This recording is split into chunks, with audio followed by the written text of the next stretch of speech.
Yan, praise the Lord. Magandang gabi po sa bawat isa sa atin.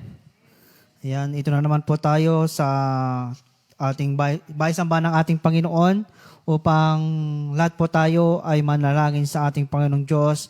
Tayo po ay dudulog muli sa harapan ng ating Panginoon. At sa gabing ito, bago tayo pumunta sa ating pananalangin, nais ko munang ibahagi ang salita ng ating Panginoon in the book of Psalm chapter 18.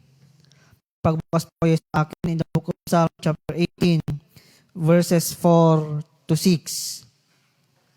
Psalm chapter 18, verses 4 to 6. Ganito ang pagkasabi sa ESV version. The cords of death encompass me. The torrent of destruction assailed me. The cords of Sheol entangled me. The snares of death confronted me. In my distress, I call upon the Lord. To my God, I cried for help. From His temple, He heard my voice, and my cry to Him reached His ears. Sabi sa Tagalog, ginapos ako ng tali ng kamatayan. Tinabunan ako ng alon ng kapahamakan. Nakapaligid sa akin ang panganib ng kamatayan. Nakaumang sa akin ang bitag ng libingan. Kaya't si Yahweh ay aking tinawag. Sa aking paghihirap, humingi ng habag. Mula sa kanyang templo, tinig ko ay narinig. Pinakinggan niya ang aking paghibik. Pagpalain ng salita ng ating Panginoon. Dito po makita po natin, ito po yung sinabi ni David nung siya po ay iniligtas ni Yahweh sa kapahamakan. Nung siya po ay hinahunting ni King Saul. Dito po makita po natin, ito yung sinabi niya ni David. Kasi nga po, bago sinabi niya ito, kasi nga po si Haring Saul ay gusto siyang patayin. Bakit? Dahil si Samuel, inanoint niya si David para po susunod na, siya po ay maging susunod na hari. Pero nagselos si Saul at ayaw niyang mapalitan sa trono. Kaya anong ginawa niya? Gusto niyang papatayin si David. At dito makita po natin, ito po yung sinabi niya nung siya po ay iniligtas ni Yahweh mula sa kamay ni King Saul. At dito po makita po natin, in verse 1 pa lamang, sinabi niya, O Yahweh, ikay aking minamahal. Ikaw ang aking kalakasan. Sabi sa English, napaganda, sinabi niya, I love you, Lord. O Lord, my strength. The Lord is my rock and my fortress and my deliverer, my God and my rock in whom I take refuge, my shield and the horn of my salvation, my stronghold. I call upon the Lord who is worthy to be praised, and I am saved from my enemies. Dito makita po natin, sinabi na ni David na, Oh, I love you, Lord. Ikaw ang aking kalasag, ikaw ang aking minamahal, ikaw ang kalakasan ko, tanggulan, tagapagligtas, kanlungan, tagapag-ingat. Sabi niya, tagapag-ingat. O Yahweh, ako'y tumatawag sa aking mga kaaway, ako'y iniligtas. Dito makita po natin yung kapangyarihan ng Diyos kay David na siyang naranasan po niya. Dahil sa panahon na siya po hinahunting ni Haring Saul, ay talagang sinabi niya na malapit na ako sa kamatayan. Kasi nga po, di ba, si Haring Saul gusto niyang papatayin si David, talagang hinahunting siya ng kawal ni Haring Saul. At dito makita po natin na talagang sinabi niya na in verse 4 na ginapos ako ng tali ng kamatayan. Talagang konting pagkakamali o makita lamang siya ni Haring Saul o ng kanya makawal, talagang papatayin na po siya. Pero po makita po natin yung pagkilos ng Diyos sa kanya. At sinabi niya dito kung ano yung kanyang ginawa nung siya po ay hinahunting ni Haring Saul. Ano ang kanyang ginawa? Sinabi niya, kaya't si Yahweh ang aking tinawag. Ano yung naging sikreto ni David nung siya po hinahunting ni Haring Saul? Siya po ay tumawag kay Yahweh. Siya po ay talagang umiyak sa ating Panginoon na tulungan siya. At makita po natin in verse 1 to 3, sinabi niya na, siya ang aking kanlungan, siya ang tagapagtanggol ko, siya ang nag-iingat sa akin. Kung wala ang tulong ni Yahweh, talagang mapapahamak si David. Pero po nakita po natin sa testimony yung sinabi niya, ito po yung awit niya sa ating Panginoon na sinabi niya, I love you Lord. O Yahweh aking minamahal. At dito makita po natin na in verse 4, sinabi niya na nakapaligid sa akin ang pangarib ng kamatayan, na nakaumang sa akin ang bitag ng libingan. Kaya't si Yahweh ang aking tinawag, sa aking paghihirap, humingi ng habag. Mula sa kanyang templo, tinig ko ay narinig. Pinakinggan niya ang aking paghibig. Sabi, kung babasahin natin in the book of Psalm chapter 121, na sinabi niya, my help comes from the Lord, the maker of heaven and earth. Sabi niya in Psalm chapter 121, where is my help come from? Saan manggagaling ang tulong ko? Sabi niya, pero sinabi niya, my help come from the Lord, the maker of heaven and earth. Makita po natin na talagang kung titignan po niya sa kanyang paligid, talagang kapahamakan ang mangyayari sa kanya. Pero po, napakagaling ng ginawa ni David. Siya po ay intagad na ulo na jingato. Kung natin nga doon, talagang itiningin niya sa taas ang kanyang pananampalataya. Yung talagang sa Diyos na lamang siya tumakbo. Sa Diyos na lamang siya humingi ng tulong. Kasi nga po wala siyang maaasahan, kundi ang Diyos lamang. Kasi talagang papatayin na siya, talagang gustong patayin ni Haring Saul si David para walang pumalit sa kanya. Kasi nga po inanoint niya siya ni Samuel para po siya po ang susunod na magiging hari. Pero po makita po natin yung kapangyarihan ng Diyos. Ito niya yung testimony, ito yung sinabi niya na si Yahweh ang aking tinawag at siya ay nakinig sa aking pag-iyak. Kung makita din natin in the book of 1 Samuel, yung kwento po ni Ana, talagang si Ana po, stress na siya, talagang siya po ay balisang-balisa na siya dahil talagang kinukutya siya ni Penina at gusto niyang magkaroon ng anak. Pero po anong ginawa ni Ana? Siya po ay pumunta sa bahay sambahan ni Yahweh para umiyak, para dumulog sa ating Panginoon. At makita po natin, pinagkamalan pa nga si Ana na lasing ni paring Eli. Di ba? Pinagkamalan pa siyang lasing ni paring Eli, si Father Eli, pero po sinabi niya, hindi po ako lasing, hindi umiinom ng alak. Ako po ay lungkot na lungkot at mayroon akong gustong hilingin sa ating Panginoon. Kaya makita po natin si David, yun po yung naranasan po niya. Talagang ikaw ba naman yung pagbabantaan sa buhay? Talagang tumatakas ka na lang sa kamatayan? Talagang mababalisa ka, talagang malulungkot, talagang mai-stress ka, madidepress ka. Pero po, si David, ang ginawa po niya, tinuon niya ang kanyang mata sa ating Panginoon kay Yahweh at siya po ay humiling at siya po ay pinakinggan ng Diyos. Dito niya in verse 6, kaya't si Yahweh ang aking tinawag sa aking paghihirap, humingi ng habag mula sa kanyang templo, tinig ko ay narinig, pinakinggan niya ang aking paghibig. Sino ba ang Diyos ni David? Siya din yung Diyos natin ngayon. Kung ano yung ginawa ni Yahweh ng Diyos kay David, siya din po yung gagawin niya sa atin. Iba man yung naging sitwasyon po natin sa buhay ni David. Sa panahon natin ngayon, pero po ang tulong ay nagmumula sa ating Panginoon. Marahil na-stress tayo, nadidepress po tayo, o talagang nalulungkot tayo, yung talagang nababalik siya tayo sa mga bagay na nangyayari sa ating paligid, sa buhay po natin, sa pamilya po natin, o anumang mga bagay na siyang gumugulo sa ating isipan, na siyang nagpapalungkot sa atin. Pakatandaan po natin, gayahin natin ang ginawa ni David. Siya po ay tumingin sa taas at sumaklolo sa ating Panginoon. Dahil alam niya na ang kalakasan niya, ang kanyang tagapagligtas, ang tagapagligtas niya, tagapag-ingat niya, walang iba kundi si Yahweh. Sa panahon tayo po, sa panahon natin ngayon, magkaiba yung sitwasyon natin kay David at sa panahon natin ngayon. Pero po, yung tulong natin ay nanggagaling sa isa. Kundi sa Diyos lamang yung tulong na manggagaling sa lahat ng ating mga problema na siyang kinakaharap. Wala nang iba. Marahil tayo po, kapag may problema po tayo, saan tayo tumatakbo? Sino yung unang tinatakbuhan natin? Saan tayo unang tumatakbo? Pag may sakit tayo, ang unang takbuhan natin, drugstore.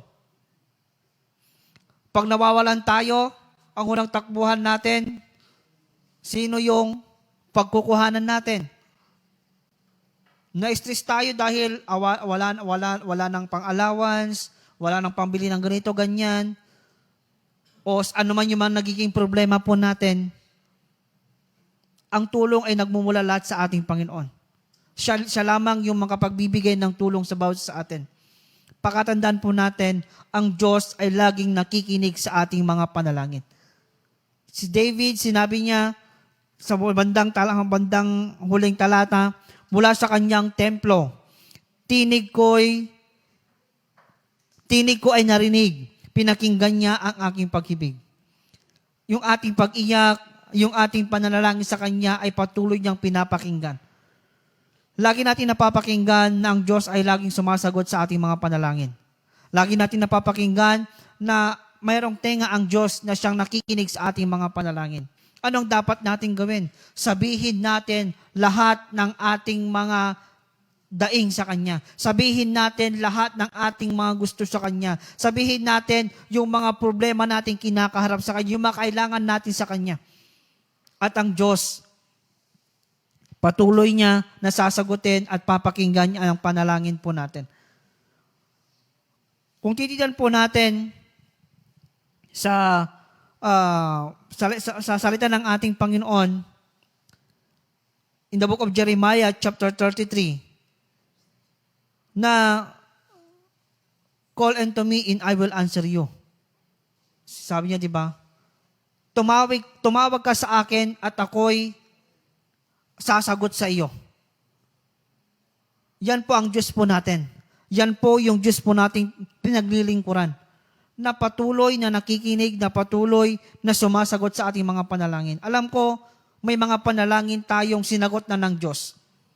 Tuwing prayer meeting po natin, nagpapa-prayer request po tayo o dumuluhod tayo, sinasabi natin sa ating Panginoon.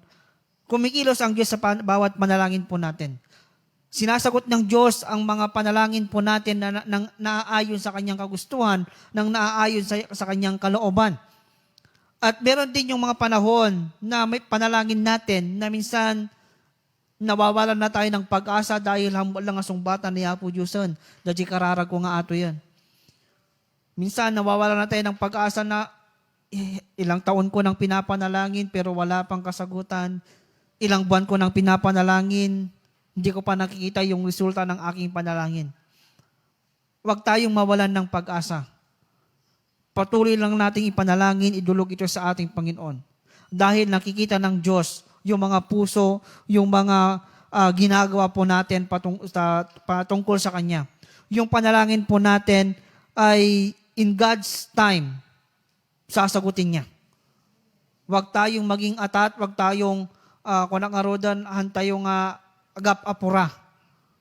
Dagiti karkararag tayo, sungbat ti karkararag tayo. Tani Apo Diyos, perfect time, iti pa nagsungbat na dagiti karkararag tayo. Huwag tayong mag-apura na tayo na mismo ang gagawa ng paraan para gawa o mangyari yung panalangin po natin. Sabi nga, ang nagmamadali, nagkakamali. Di ba?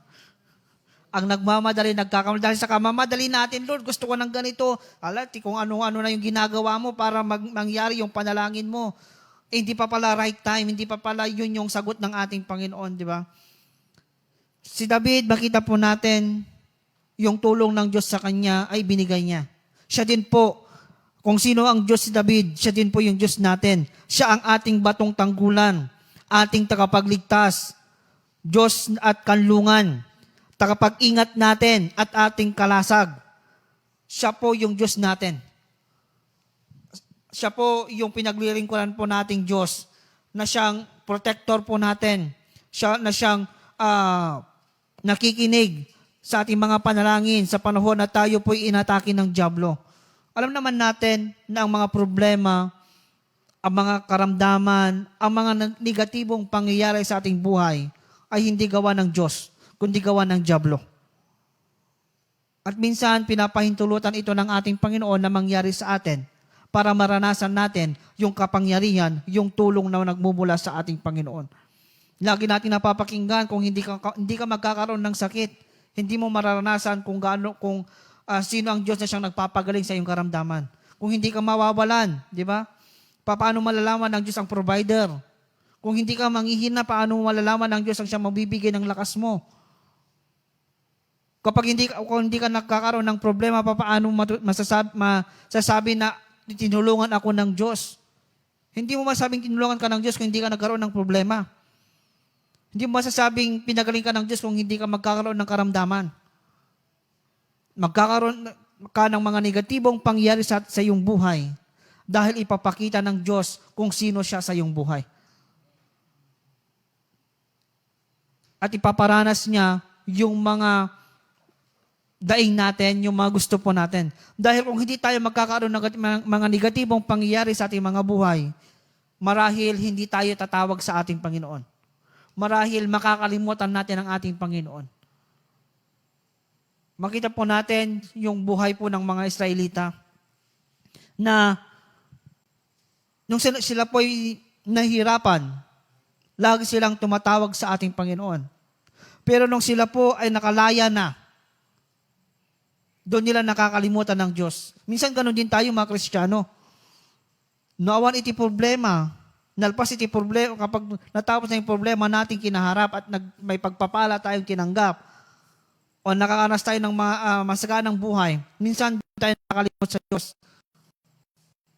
At kaya minsan pinapahintulutan na ng Diyos na magkaroon na naman tayo ng problema para tayo ay lumapit sa Kanya. Kaya ngayong gabi, lagi nating tatandaan, ang mga problema ay normal lang yan sa buhay po natin.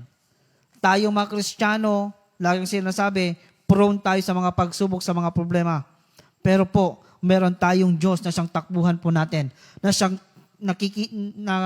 tumitingin sa bawat sa atin at siyang nakikinig sa ating mga panalangin. Ngayong gabi, dadako po tayo sa ating panalangin. Iiyak po natin, sabihin natin yung mga nagpapahirap sa atin, yung mga negatibong nangyari sa atin, yung mga pagsubok natin kinakaharap, sabihin natin sa ating Panginoon at ang tulong ay bibigay niya sa bawat isa sa atin. At ngayong gabi, dadako po tayo sa ating panalangin at sabihin po natin ang lahat po ng ating mga daing sa Kanya. At pupunta po tayo kung saan po tayo mananalangin sa oras pong ito.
request? Sino po yung mga may prayer request? At sama-sama nating idulog sa ating Panginoon.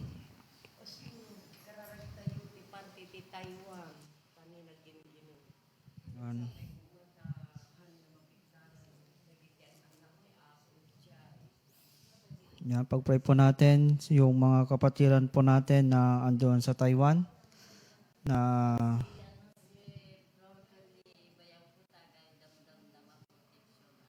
yan, pag-pray po natin si Sister Flor at ang kanyang asawa sa kanilang pagbibiyahe mamaya.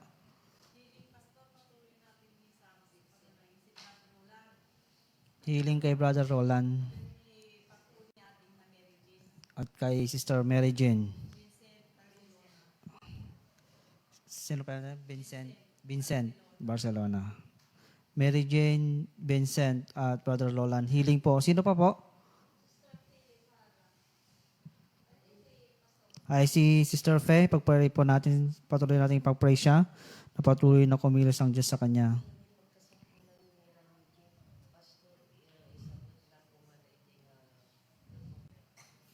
Yan, pag-pray po natin si Brother Aranyo J na patuloy na i-provide ang pangailangan po niya. Meron pa po ba? Yan, kung wala na po, tayong lahat ay tumayo at sama-sama nating idulog yung mga prayer request na ito na alam natin na nakikinig ang Diyos sa ating mga panalangin. Hindi siya bingi na hindi niya napapakinggan. Meron siyang tenga na siyang nakikinig, meron siyang kamay para maiabot niya ang tulong sa bawat isa sa atin. Hallelujah. Tayo po'y manalangin. Ama naming Diyos sa dakila, sa oras pong ito, muli kami dumudulog sa iyong harapan na patuloy na nagpapakumbaba, nagpapasalamat sa iyong kabutihan po sa amin. Salamat sa iyong mga salita na napakinggan po namin sa buhay po ni David, na siya po yung tinulungan, pinrotectahan, pinalakas, ikaw ang siyang patuloy na kumilos sa kanyang buhay, Panginoon. Dahil siya po ay nagtiwala sa iyo at tumulog sa iyong harapan, Panginoon, at siya po ay pinakinggan mo. At yan din po ang aming gagawin, Panginoon. Kung sino ang Diyos ni David, Panginoong Diyos, ikaw din yung Diyos po namin na siyang pinaglilingkuran po namin sa oras pong ito. At sa gabing ito, Panginoon, tinatas po namin yung mga kapatiran po namin na nangangailangan ng panalangin, Panginoon. Itinatas po namin si Brother Eranio J. Eranio, Panginoon, sa iyong harapan na ikaw po ang siyang patuloy na kumilos sa kanya, ikaw po ang siyang provide ng kanyang mga pangangailangan. Alam mo po ang bawat kailangan po niya. Alam mo po ang bawat ginagawa po niya, Panginoon Diyos. Alam mo po ang nangyayari sa kanyang buhay. Lord, ikaw po ang patuloy na tulong sa kanya, i-provide ang kanyang mga pangangailangan sa lahat po ng aspeto ng kanyang buhay at patuloy mong pagpalain ang anak mong ito, Panginoon. At tinatas din po namin ang mga kapatiran po namin sa Taiwan, Panginoon, na apektahan, Panginoon, ng lindol. Lord, ikaw pong patuloy na tumulong sa kanila. Ikaw pong siyang patuloy na magprotekta sa kanila. Kumilos ka sa kanilang mga buhay. Ikaw po ang magparanas ng iyong kapangyarihan, Panginoon. Ano man ang kanilang ginagawa ngayon, ano man ang nangyari sa kanila ngayon, Panginoon. Lord, ikaw pong patuloy na mag-bless, kumilos. Ikaw pong magpalakas sa kanila, Panginoon. Let your will be done sa buhay po nila, Panginoon. Ang gagawin na lang po namin, Panginoong Diyos, sa gabing ito, ipagkatiwala namin sa iyo, Panginoon, ay ikaw na po ang siyang kikilos at gagabay at mag-iingat sa kanila. Salamat, Panginoon, lang po namin ang mga anak mo ay patuloy mong tutulungan, protektahan at patuloy na manguna sa kanila mga buhay, Panginoon. At tinatas din po namin ang mga nangangailangan ng kagalingan sa oras pong ito. Healing, Panginoon, na nagmumula sa iyo, Panginoon. Na pangalanan, Panginoong Diyos, yung mga kapatiran po namin o miyembro po ng aming pamilya na may karamdaman. Lahat po sila, Panginoon. Lord, hipuin mo po sila ng iyong mapagpalang kamay. Iparanas mo po ang kagalingan sa pangalan ni Jesus. Sa pangalan ni Jesus. Salamat, Panginoon, sa kagalingan na iyong ipagkakalob sa kanila. At sa oras pong ito, kumikilos ka na po sa kanilang mga pisikal na katawan. At naniniwala po kami, Panginoon, ang iyong kapangyarihan ay mararanasan na po nila. At sila po ay magte-testify na pinagaling mo po, Panginoon. Salamat, Panginoong Diyos. Salamat po, Panginoon. At sa bawat isa sa amin nandirito, alam mo po ang bawat daing po namin. Alam mo po ang bawat panalangin po namin. Nakikita mo po ang bawat sitwasyon po namin, Panginoong Diyos. Meron kang mata, Panginoon, na siyang tumitingin sa amin at nakikita mo po ang bawat nararanasan po namin. Sa oras pong ito, Panginoon, patuloy, Panginoon, na pakinggan mo po ang panalangin po namin. Patuloy, Panginoon, na kumilos ka sa bawat panalangin po namin at sa iyo kami nagtitiwala, Panginoong Diyos. Ikaw po ang patuloy na kumilos sa aming mga buhay, sa lahat po ng aspeto ng buhay po namin. Hindi lang kami, Panginoon, lahat po ng miyembro ng iglesyang sa iglesyang ito, Panginoon, mula sa pinakabata hanggang sa pinakamatanda,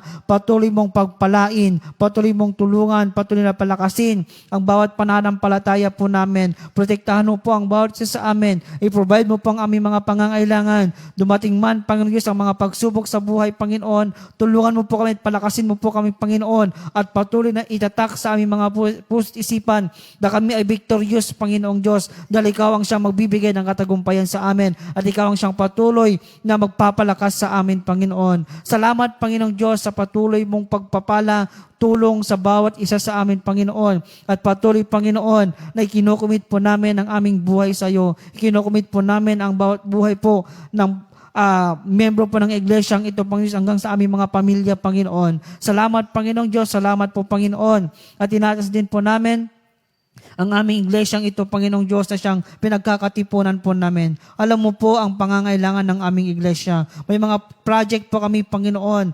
Lord, ikaw po ang siyang mag-provide ng ang pangangailangan ng iglesyang ito, Panginoon. Gamitin mo po kami na siyang tumitira sa bahay-sambahan ng ito, Panginoon, upang may provide, Panginoong Diyos, ang bawat pangangailangan ng aming church na ito, Panginoon. At naniniwala po kami na pagpapalain mo po kami upang maibigay po namin ang pagpapala sa church na ito, Panginoon. Salamat, Panginoong Diyos. Salamat po, Panginoon. At alam po namin, Panginoon, na ikaw ang magpo-provide ng pangangailangan ng aming simbahang ito, Panginoong Diyos. Itinatas din po namin ang aming mga leader sa church na ito. Lord, ikaw pong patuloy na mag-bless sa buhay po ng bawat isa. Patuloy, Panginoon, na gawin mo po kami daluyan ng pagpapala sa bawat isa sa amin, Panginoong Diyos. At patuloy, Panginoon, na palakasin mo po ang bawat pananampalataya din ng bawat isa at patuloy mong tulungan, Panginoon. At tinatas din po namin ang nangunguna sa amin, Panginoong Diyos. Ang aming mga pastor, Panginoon, si Pastor Grace, si Pastor Pader, Panginoon. Lord, patuloy mo din silang tulungan, patuloy na pagkaingatan, patuloy na protektahan, patuloy, Panginoon, na manguna sa kanilang mga buhay. I-bless mo po ang lahat po ng aspeto ng kanilang mga buhay. Patuloy, Panginoon, na encourage kapag sila po nadi-discourage, Panginoon. Ikaw po ang magbigay ng kalakasan kapag sila po nangihina. Ikaw po ang magbigay ng kanilang mga pangailangan sa panahon na sila po nawawalan, Panginoon. Alam po namin na ikaw ang Diyos na siyang patuloy na magbe-bless sa aming mga pastor, Panginoon. At alam po namin na yayakapin po sila at patuloy na iririn yung kalakasan po nila dahil sila po ay ginagamit mo sa simbahang ito, Panginoon. Hindi lang dito, Panginoon, sa iba't ibang lugar, Panginoon, na siyang paggagamitan mo po sa kanila. Salamat, Panginoong Diyos, at alam po namin na patuloy mo silang pagpapalain hanggang sa kanilang pamilya, Panginoong Diyos. At patuloy, Panginoon, ay paparanas mo po ang masaganang pagpapala sa kanila, Panginoon. Salamat, Panginoong Diyos, salamat po. At tinatas din po namin ang mga church activities po namin sa iyong harapan. Mula sa prayer meeting, family devotion, dawn watch, Panginoon, ay mga ibang activities pa po namin, Panginoon. Lord, patuloy na kumilos ka, patuloy ng iyong banal spirit ang siyang patuloy na manguna sa amin, at patuloy paramdam mo po ang iyong presensya sa bawat isa sa amin. Sa bawat mga salita mo na siyang mapapakinggan po ng bawat isa, patuloy, Panginoon, nawa magsilbing encouragement ito, Panginoon, at ang mga taong makakarinig ng mga salita ay magsilbing kaligtasan po nila, na makarinig po nila ang magandang balita, Panginoon, upang tanggapin din po nila ang aming Panginoong Hesus bilang tapagligtas ng kanilang mga buhay. At patuloy, Panginoon, na nawa mabless ka po namin sa lahat po ng aming mga gagawin at mga ginagawa, Panginoon. At salamat, Panginoon, tinatasin po namin ang mga outreaches po namin, Panginoon, sa iba't ibang lugar, Panginoon, na siyang pinagagamitan mo po sa bawat isa sa amin. Patuloy ka din kumilos sa mga outreaches po namin, sa mga taong dinaratnan po namin, Panginoon. Patuloy, Panginoon, na gamitin mo po kami sa ayon sa iyong kalooban, ayon sa iyong kagustuhan, at gawin mo po kaming daluyan ng pagpapala sa kanila, Panginoon, at sa mga umaatid sa mga Bible studies, sa mga outreaches po namin, patuloy mong tulungan sila at patuloy na baguhin ang kanilang mga buhay, ang kanilang mga puso-isipan, Panginoon, at palambutin mo po ito, Panginoon, upang sila po ay magkaroon ng kaligtasan kapag marinig po nila ang magandang balita, Panginoon, ng iyong mga salita. Salamat, Panginoong Diyos, salamat po, Panginoon. Alam ko po, Panginoon, na hindi ka patapos sa aming iglesyang ito, hindi ka patapos sa mga activities po namin. Marami ka pang gagawin at paggagamitan sa bawat isa sa amin, Panginoon. Salamat, Panginoon Diyos, sa gabing ito na siyang patuloy na binigay mo sa amin sa oras, Panginoon, na kami mananalangin at nanalangin sa iyo, Panginoon. Salamat, alam po namin na sasagutin mo na po ang bawat manalangin po namin. Alam po namin, Panginoon, na sa bawat isa sa amin, excited na sa kasagutan ng panalangin po namin. At alam po namin, Panginoon, ng iyong kapangyarihan ang siyang mararanasan po namin, at may matitestify po namin, Panginoon, na ikaw ang sumagot ng panalangin din po namin, Panginoon. Salamat, Panginoon, sa gabing ito, sa aming pag-iwaiwalay, patuloy na ang iyong presensya, pagbigkasin mo po kami, Panginoon, ng iyong pagmamahal, at protektahan mo pang bawat isa sa amin. At alam po namin, Panginoon, na sa gabing ito ay magkakaroon kami ng kapahingahan dahil ikaw siya magbibigay nito sa amin. Salamat, Panginoong Diyos, salamat po, at patuloy, Panginoon, i-bless mo po ang buhay po ng bawat isa. At tinatas din po namin ang mga offering na siyang malilikom, dalangin po namin na pagpalain mo ito na magagamit po sa iyong gawain, Panginoon, at patuloy mong pagpalain ang bawat kamay na nagbigay at ang bawat isa sa amin, Panginoon. Salamat, Panginoong Diyos, sa gabing ito, at alam po namin, Panginoon, ay nakahanda ng pagpapala sa bawat isa sa amin. Salamat. Ito pong aming dalangin sa pangalan ni Jesus.